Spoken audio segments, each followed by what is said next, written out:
can't give what you don't have. Ito ang pangmalakasang self-love mantra ng provincial government ng Ilocos Sur na pumukaw sa atensyon ng publiko. Nitong Biyernes kasi ay naganap ang kanilang Day of Rejuvenation para makapag-recharge naman din daw ang kanilang mga empleyado. Ang reaksyon dyan ng publiko alamin sa ulat ni Arnold Herrera. Self-love ba ang hanap mo?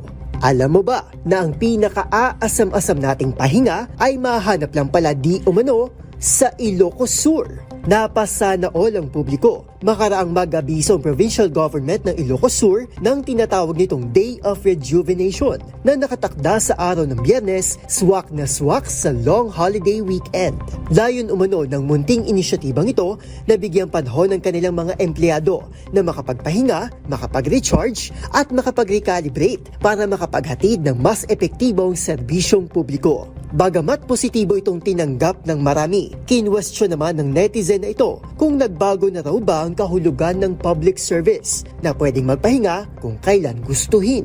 Sinigundahan ito ng netizen na si Froilan na dismayado sa Rejuve Day na gaganapin pa sa gitna ng mga isyu ng katiwalian at kapalpakan sa gobyerno. Pero sa panig ng netizen na si Paulo, giniit nitong sa panahon ngayon ay hindi na sapat ang serbisyong publiko at purong dedikasyon lamang para maitawid ang mga pangangailangan sa araw-araw. Aniya, kahit pa sila'y public officials, tao pa rin naman sila na kinakailangan din mag-unload paminsan-minsan.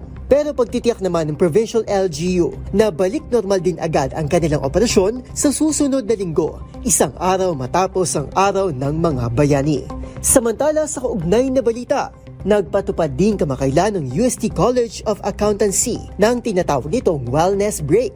Tulad ng Day of Rejuvenation ng Ilocos Sur, layo nitong bigyan ng mental reset ang mga estudyante kung saan bibigyan sila ng 1 minuto kada 1 oras para huminto, huminga at panandaliang magpahinga. Batay sa inilabas na memorandum, 9 beses itong gaganapin kada araw mula 8:30 ng umaga hanggang 4:30 ng hapon. Para sa Dazer HTV, ito si Arnold Herrera. Una sa Pilipinas, una sa Pilipino.